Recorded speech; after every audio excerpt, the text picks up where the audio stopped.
You're born in captivity.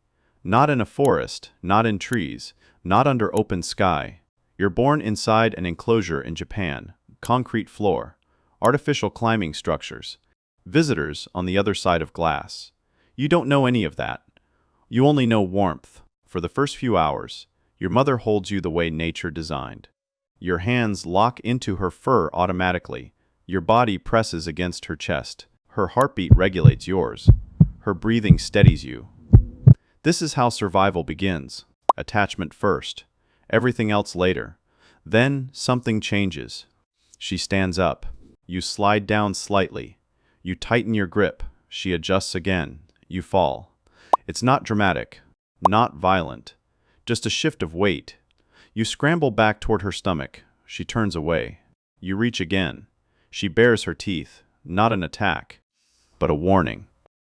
In primate groups, rejection happens because of stress, hierarchy, inexperience, instinct. Mothers sometimes refuse infants they cannot or will not raise.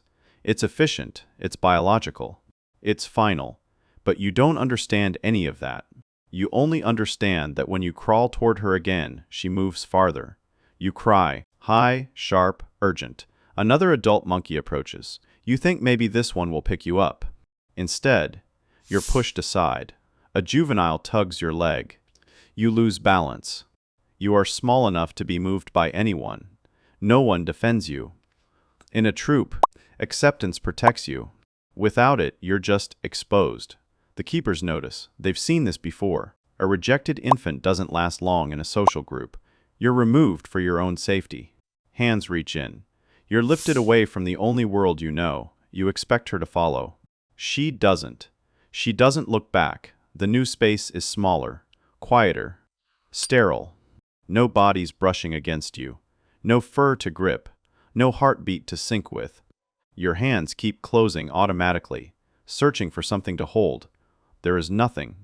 Your nervous system doesn't know how to be alone. It's wired for contact. Without it, stress rises. Heart rate increases. Cortisol floods. You don't know the word stress. You just feel the panic. They give you a stuffed toy. Soft fabric, cotton filling, button eyes stitched in place. It doesn't breathe. It doesn't respond. It doesn't reject you. You hesitate for only a second. Then instinct overrides analysis. You wrap your arms around it. Your fingers grip tightly. You press your face into the fabric. Your body relaxes, not because it's real, but because it's close. In infant primates, contact comfort matters more than food. Studies have shown they cling to softness even when nourishment comes from elsewhere. Warmth equals safety. Even artificial warmth is better than none. Visitors begin to notice you. A small monkey holding a toy like a human child. They gather at the glass. They film. They post. They react. They project emotions onto you. Lonely, heartbroken, abandoned. They aren't entirely wrong, but they don't see the mechanics beneath it. They don't see the simple equation your body is solving. No mother. Find substitute. Time passes. You grow stronger. Your grip tightens. You begin climbing again. The toy comes with you everywhere. If you drop it accidentally, panic hits instantly. Your breathing quickens. You scramble down to retrieve it as if it's alive, because, to your nervous system, it is. It's the closest thing to attachment you have. Eventually, the keepers attempt reintroduction. Carefully, slowly. Another young monkey is placed nearby. There's hesitation on both sides. Social memory is powerful. You've learned that approaching others can mean being pushed away. You wait. The other monkey approaches first. No teeth, no shove, just curiosity. You freeze. Your toy is in your hand.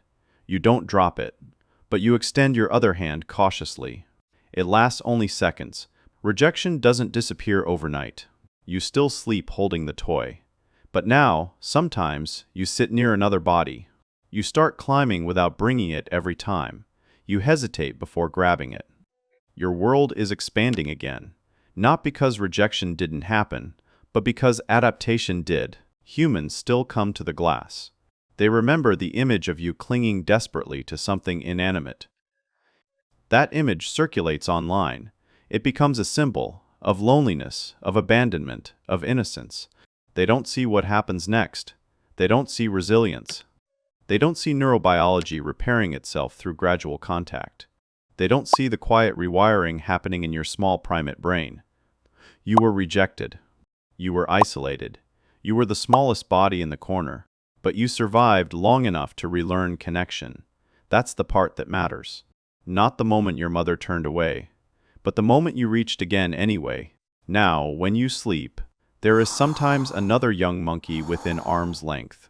Not always touching, but close enough. Your breathing slows the same way it once did. This time, the warmth is real. The enclosure is still artificial. The glass is still there, but your hands are no longer empty. And tonight you rest. Nothing bad happens. You wake up tomorrow, still small, still growing, but no longer alone in the same way.